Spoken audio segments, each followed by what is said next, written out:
Good evening.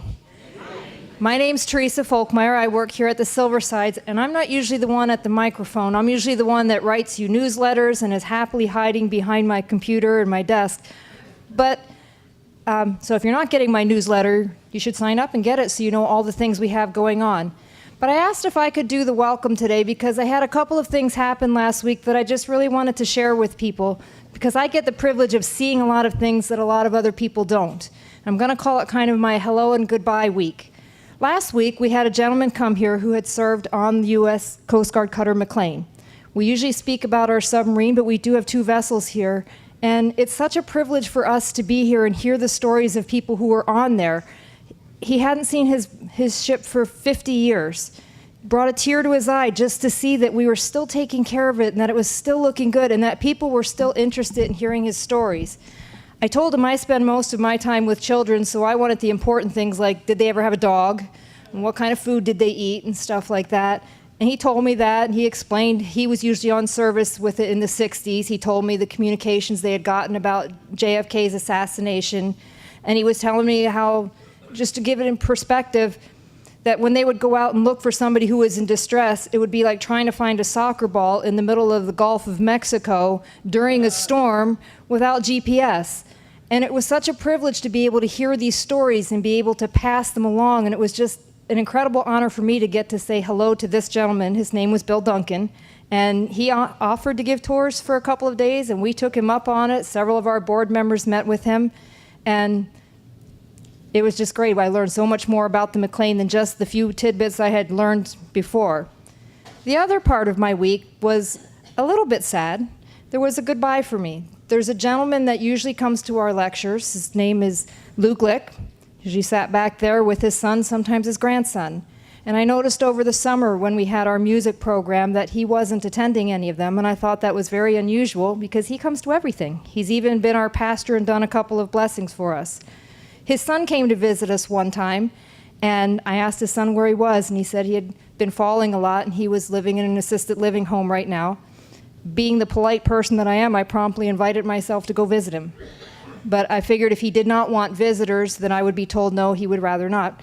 So I went to see him, and he was so sad that he couldn't come here anymore, and yet his mind was so sharp, he really wanted all the information. He wanted to hear about the music program we had put together. So again, not always thinking before I make the offer, I offered to bring the program to him. So with the help of Kurt Troutman, who you guys have known has been up here, we went and we took the music program to him and to all the residents that lived with him, and he was so happy and enjoyed it so much, and it made us smile so much. Sadly, he passed away about a week ago, and I already miss him. His family was wonderful. I went to his visitation, but they told me how much it meant that we were able to do that. Now, so far, everything in this welcome address has been about me and the things that I've gotten to do. But the reason I'm doing that is because I need to thank all of you for being able to do that.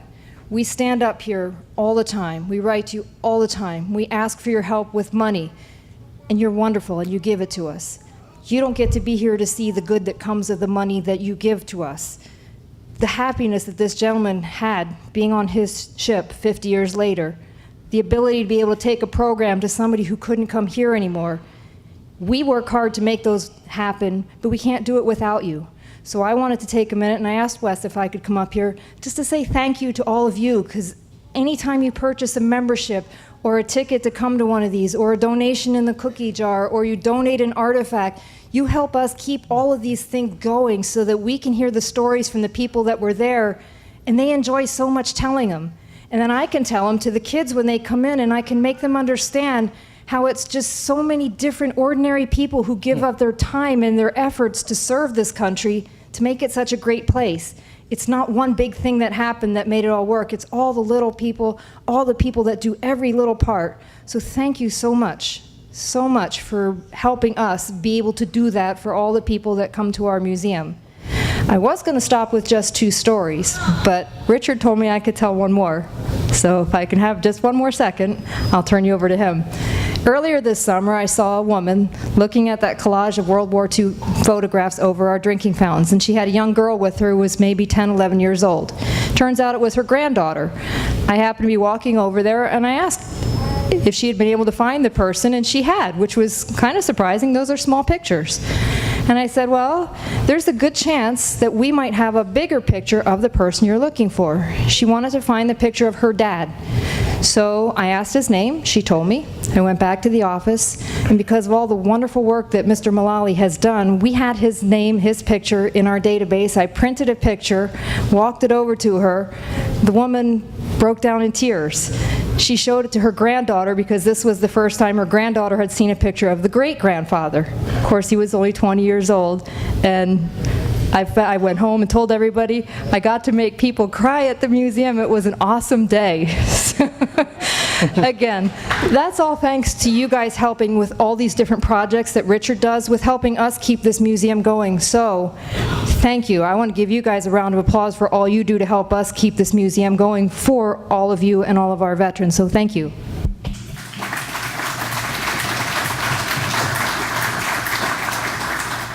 Teresa is amazing. She keeps this museum running smoothly for all of us. Thank you all for coming tonight. My name is Wes O'Donnell. I'm the Executive Director of the USS Silversides Submarine Museum. Once again, thank you for coming tonight. We have an extremely special program focused on Muskegon County. And I want to take this opportunity and introduce one of our board members, Neil Mullally, who's going to come up, say a few words, and then introduce our guest for tonight. Thank you. Neil? Thank you, Wes. Well, thank you for that enthusiastic response. I'm really proud tonight to introduce somebody I've known a long time, and you probably have guessed by now that somehow Richard Mullally and I are related. And we are related as cousins, as somewhat distant cousins, but we're the same age. We're both born and raised here in Muskegon. We've known each other for many years. And I wanted to say that he, for the past 10 years, many of us don't realize that, at least more than 10 years now, he has spent 6 days a week collecting, searching, looking for veterans from Muskegon County from World War II, and collecting their pictures, collecting their stories, and preserving those. He last spoke here, I think, about 3 years ago, and he had 2,000 names. Now he has over 5,000, and he's going strong.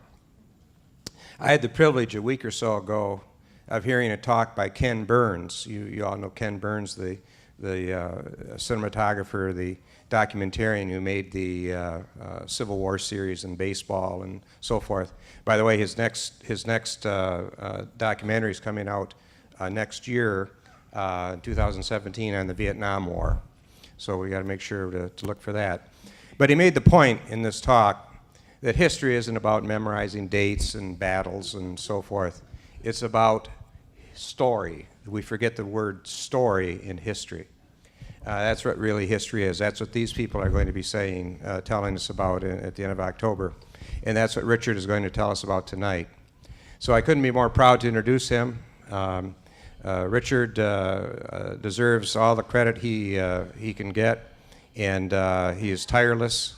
There have been mornings when my brothers and I, we've met with him early on, and he's already 6:37 in the morning, got his day mapped out, who he's going to see, and what he's going to try to accomplish. As I say, 6 days a week.